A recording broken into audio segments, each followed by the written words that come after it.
বিসিবির পরিচালনা পরিষদ নির্বাচন অনুষ্ঠানে আর কোনো আইনি বাধা নেই। আজ নির্বাচনের তফসিল ও ভোটার তালিকার বৈধতা চ্যালেঞ্জ করে দায়ের করা রিট খারিজ করে দিয়েছেন হাইকোর্ট। পাশাপাশি তফসিল ও ভোটার তালিকার বৈধতা বহাল রেখেছেন আদালত। এর ফলে আগামী ৭ জুন নির্ধারিত সময়ে অনুষ্ঠিত হবে বিসিবির বহুল প্রতীক্ষিত নির্বাচন। সেদিনই ঘোষণা করা হবে ফলাফল। নিয়ম অনুযায়ী ২৩ জন পরিচালক সরাসরি ভোটে নির্বাচিত হবেন এবং জাতীয় ক্রীড়া পরিষদের মনোনীত আরও ২ জন যুক্ত হবেন। পরে ২৫ জন পরিচালকের ভোটে একজন সভাপতি নির্বাচিত করা হবে। দেশকে অস্থিতিশীল করার জন্য একটি মহল অপচেষ্টা চালাচ্ছে বলে মন্তব্য করেছেন বিএনপির মহাসচিব ও এলজিআরডি মন্ত্রী মির্জা ফখরুল ইসলাম আলমগীর। আজ ঠাকুরগাঁয়ে রুহিয়াকে নতুন উপজেলা ঘোষণার পর এলাকাবাসীর আয়োজিত গণসংবর্ধনা অনুষ্ঠানে প্রধান অতিথির বক্তব্যে তিনি এই অভিযোগ করেন। দেশের বর্তমান পরিস্থিতিকে সবাইকে সতর্ক ও সজাগ থাকার আহ্বান জানিয়ে তিনি বলেন, তারেক রহমানের নেতৃত্বে দেশকে এগিয়ে নিতে কাজ করছে বিএনপি এবং এই অগ্রযাত্রা ব্যাহত করতে কিছু মহল ষড়যন্ত্রে লিপ্ত রয়েছে। তবে উন্নয়নের ধারাবাহিকতা বজায় রাখতে সরকার অসমাপ্ত কাজগুলো দ্রুত সম্পূর্ণ করবে বলেও আশ্বাস দেন তিনি। একটা মহল চেষ্টা করছে দেশে অস্থিতিশীলতা সৃষ্টি করার জন্য। আপনাদের কাছে আমাদের আবেদন যে অস্থিতিশীলতা সৃষ্টি না করতে পারে তার জন্য আপনাদেরকে সতর্ক থাকা, সজাগ থাকা, একটা সামাজিক আন্দোলন গড়ে তোলে এই মাদক থেকে দূরে থাকার জন্য। এটা খুব জরুরি দরকার। দেশের প্রত্যেক নাগরিকের কথা মাথায় রেখে আগামী বাজেট প্রণয়ন করা হবে বলে জানিয়েছেন অর্থমন্ত্রী আমির খসরু মাহমুদ চৌধুরী। আজ সচিবালয়ে প্রধানমন্ত্রীর সঙ্গে বৈঠক শেষে সাংবাদিকদের সঙ্গে আলাপকালে তিনি একথা বলেন। অর্থমন্ত্রী বলেন, দেশের বর্তমান অর্থনৈতিক পরিস্থিতি কঠিন ও চ্যালেঞ্জপূর্ণ হলেও সরকার দায়িত্ব নিয়ে একটি ভারসাম্যপূর্ণ ও জনমুখী বাজেট দেওয়ার চেষ্টা করছে। সরকার ভবিষ্যতে অর্থনীতিকে বিনিয়োগ নির্ভর করার পরিকল্পনা নিয়েছে জানিয়ে অর্থমন্ত্রী বলেন, এই পরিকল্পনার আওতায় রাজস্ব ব্যবস্থাপনা আরও কার্যকর করার মাধ্যমে পরিচালন ব্যয় কমিয়ে আনার উদ্যোগ থাকবে। একই সঙ্গে দীর্ঘমেয়াদে একটি স্থিতিশীল ও প্রবৃদ্ধিমুখী অর্থনীতি গঠনের লক্ষ্য নিয়েই সরকার এগোচ্ছে বলে জানান তিনি। প্রচুর ঋণের বোঝা, অর্থনীতি দারিদ্রতা বেড়েছে, বিনিয়োগ কমেছে, সব দিক থেকে অর্থনীতির অবস্থা খুবই খারাপ। তো তারপরেও এই অবস্থার মধ্যে আমরা এসেছি, দায়িত্ব নিয়েছি সব। এরপরও বাংলাদেশের প্রতিটি মানুষকে মাথায় রেখে বাজেট দেওয়ার চেষ্টা করেছি আমরা, কারণ বাজেটের এই অর্থনীতিতে সকলের অংশগ্রহণ আমরা যাতে নিশ্চিত করতে পারি এবং অর্থনীতির সুফল যাতে প্রত্যেকটি নাগরিকের কাছে যায় সেগুলো মাথায় রেখে বাজেট করার চেষ্টা করেছি আমরা। ইরানের প্রয়াত সর্বোচ্চ নেতা আয়াতুল্লাহ আলী খামেনির জানাজা ও দাফন জিলহজের শেষ ভাগ ও মুহররমের শুরুতে অর্থাৎ প্রায় 2 সপ্তাহের মধ্যে অনুষ্ঠিত হবে। এই তথ্য জানিয়েছেন তেহরানের মিউনিসিপ্যালিটির সাংস্কৃতিক ও সামাজিক বিষয়ক উপপ্রধান মোহাম্মদ আমিন তাভাকলিজাদেহ। তিনি জানান, এই উপলক্ষে 3 দিনের পিপলস প্যারেড বা শোক মিছিল আয়োজনের পরিকল্পনা করা হয়েছে। যদিও সুনির্দিষ্ট তারিখ এখনও ঘোষণা করা হয়নি। বিদায় অনুষ্ঠান শেষে জানাজা ও দাফন সংক্রান্ত আনুষ্ঠানিকতা তেহরানে অন্তত 24 ঘন্টা চলবে। রাজধানীতে 1.5 থেকে 2 কোটির বেশি মানুষের সমাগমের সম্ভাবনা ধরে প্রস্তুতি নেওয়া হচ্ছে বলেও উল্লেখ করেন তিনি। তেহরানের পাশাপাশি কোম ও মাশহাদেও জানাজা অনুষ্ঠিত হবে।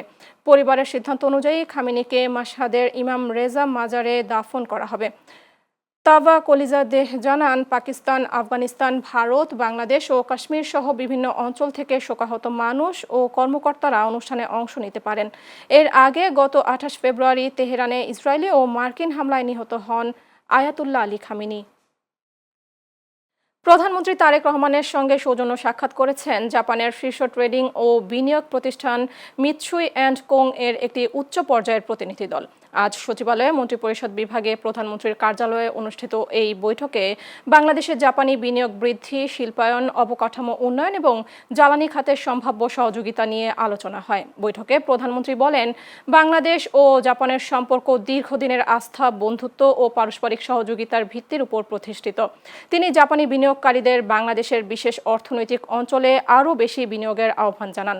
এ সময় জাপানি প্রতিনিধি দল বাংলাদেশের দ্রুত বিকাশমান অর্থনীতি অর্থনীতি বৃহৎ ভোক্তা বাজার এবং আঞ্চলিক বাণিজ্য কেন্দ্র হিসেবে সম্ভাবনার প্রশংসা করার পাশাপাশি জ্বালানি, লজিস্টিক্স, উৎপাদন শিল্প, নবায়নযোগ্য জ্বালানি ও অবকাঠামো খাতে সহযোগিতা বাড়ানোর আগ্রহ প্রকাশ করেন।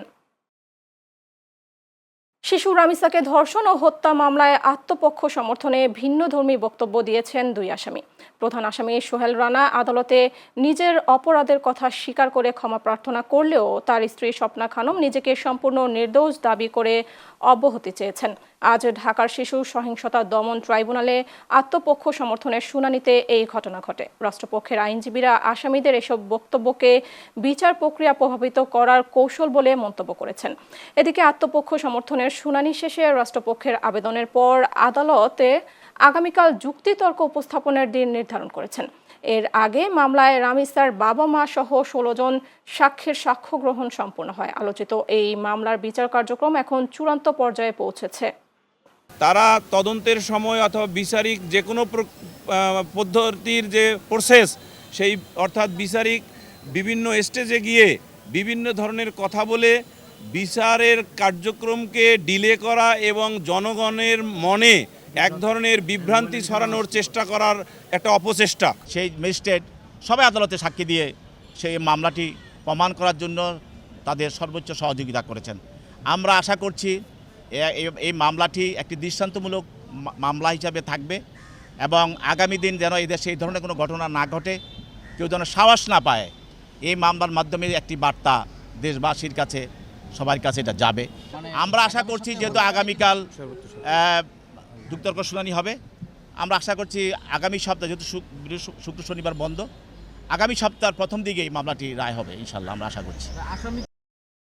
জোরপূর্বক শ্রম কমিয়ে আনার লক্ষ্যমাত্রা পূরণে ব্যর্থ হওয়ায় বাংলাদেশ সহ 7টি দেশের ওপর অতিরিক্ত শুল্ক আরোপের প্রস্তাব দিয়েছে প্রেসিডেন্ট ডোনাল্ড ট্রাম্পের প্রশাসন। যুক্তরাষ্ট্রের বাণিজ্য প্রতিনিধির দপ্তর ইউএসটিআর বলেছে, কানাডা, ইকুয়েডর, ইউরোপীয় union, Indonesia, Mexico, Pakistan, Argentina, Bangladesh, Cambodia, El Salvador, Guatemala, Malaysia, Taiwan এবং যুক্তরাজ্য থেকে আমদানি হওয়া পণ্যের উপর 10% অতিরিক্ত শুল্ক আরোপ করা হবে।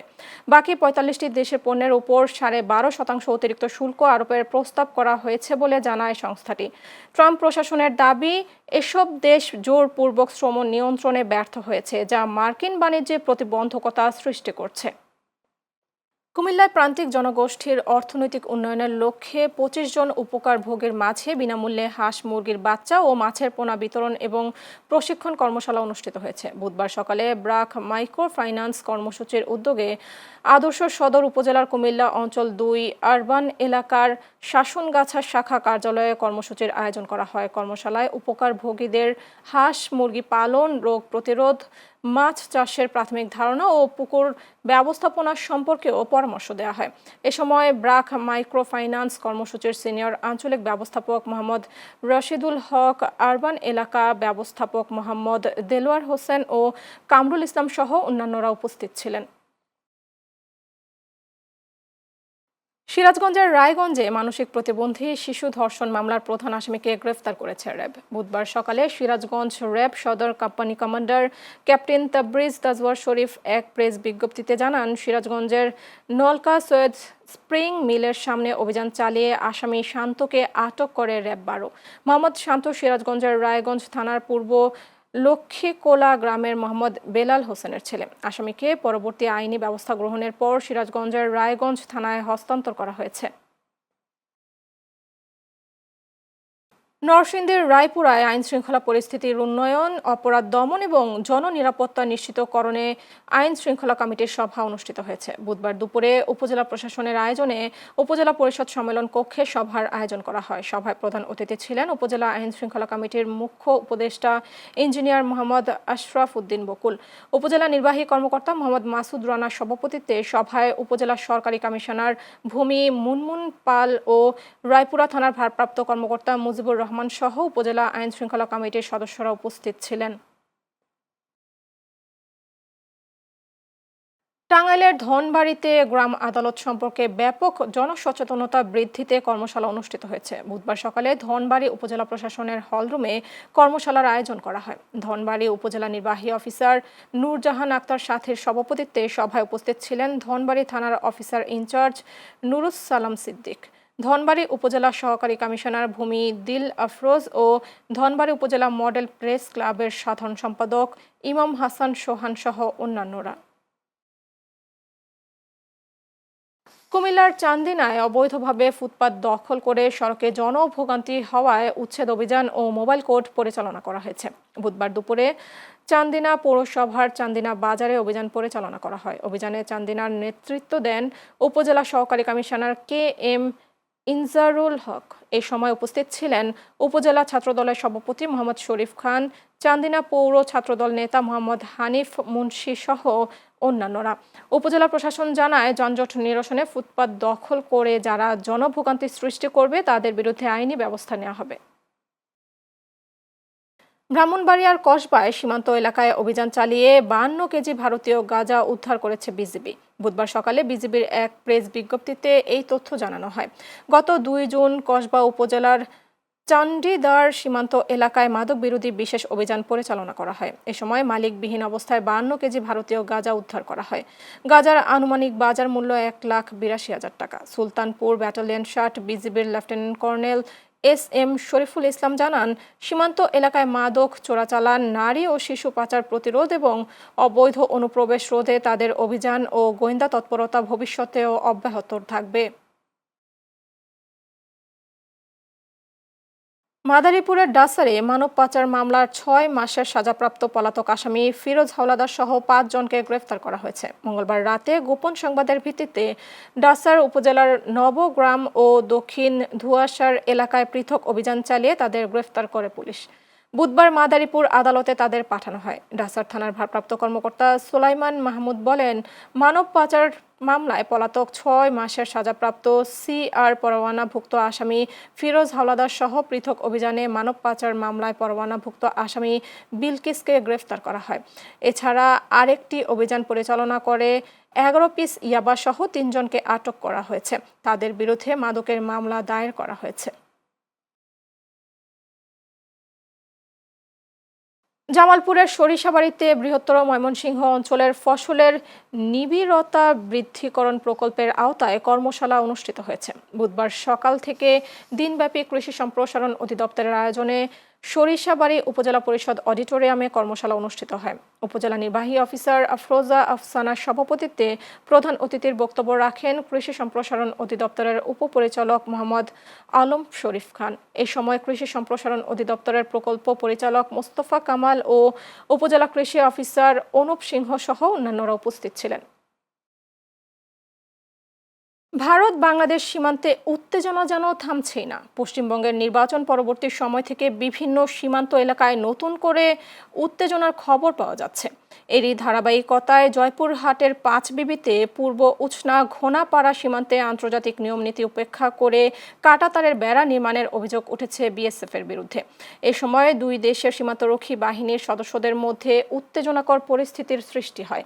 পরিস্থিতি নিয়ন্ত্রণ আনতে বিজিবি ও BSF এর মধ্যে একটি পতাকা বৈঠক অনুষ্ঠিত হয়। বৈঠকে সীমান্ত এলাকায় কাঁটাতারের বেড়া নির্মাণ কার্যক্রম আপাতত বন্ধ রাখার সিদ্ধান্ত নেওয়া হয়েছে। তবে স্থানীয়দের অভিযোগ, বৈঠকের পরও BSF এর সদস্যরা সীমান্তের কিছু অংশে কাঁটাতার স্থাপন করেছে।